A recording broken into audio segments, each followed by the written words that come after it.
எல்லோரும் நல்லா இருக்கீங்களா? இன்றைக்கான பதிவு பார்த்திங்கன்னா, என்னடா தொண்டை எப்படி இருக்குன்னு நினைக்காதீங்க.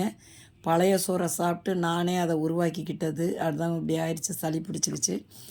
இன்றைக்கான பதிவு பார்த்திங்கன்னா, பெண்கள் அதிகமாக எதிர்பார்ப்பதெல்லாம் தன்னோட கனவுக்கு ஒரே ஒரு நம்பிக்கையான விரல் மட்டும்தாங்க.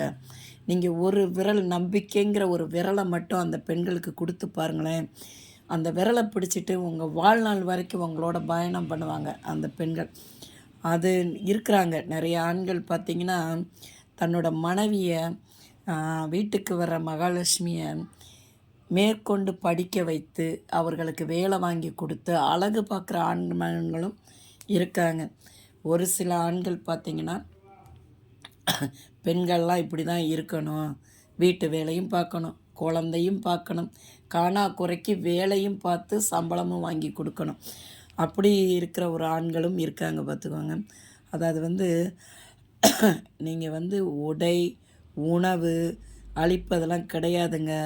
ஒரு பெண்ணுக்கு எண்ணங்களுக்கும் அவளுடைய உணர்வுகளுக்கும் மதிப்பு அளிப்பது தாங்க ஒரு ஆண் மகனுக்கு உள்ள அழகு பார்த்துக்கோங்க.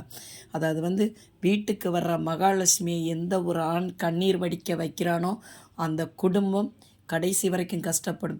ஏன்னா அந்த வீட்டில் மகாலட்சுமியே தங்க மாட்டா. ஒரு பெண்ணை அழ வச்ச குடும்பம் எப்படி இருப்பாங்க? நான் கண்கூட பார்த்த ஒரு குடும்பத்தை பார்த்துருக்கேங்க. அந்த வீட்டுக்கு வந்த பெண்ணை அழ வச்சாங்க. அந்த குடும்பம் ஒன்று இல்லாமலே போயிடுச்சு பார்த்துக்கோங்க. அப்படி எந்த ஒரு ஆண்மகனும் அந்த தவறை செஞ்சிடக்கூடாது.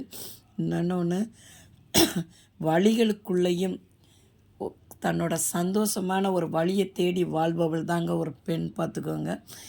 எப்பயும் நீ பெண்களுக்கு போய் அடிமையாக வேலை செய்யணும், அவளுக்கு உதவி பண்ணால் நம்ம அடிமைன்னு நினச்சிருவாங்கலாம் கிடையாது. உன்னோட அன்பான வார்த்தை, நம்பிக்கையான வார்த்தைகளுக்கு ஏங்கி போய் இருக்கிறது தான் பெண்கள். நீ அந்த நம்பிக்கையை மட்டும் அந்த பெண்ணிட்ட கொடுத்துட்டேன்னா சாகிற வரைக்கும் உனக்கு நீ எல்லாமே செய்வா பார்த்துக்கோங்க.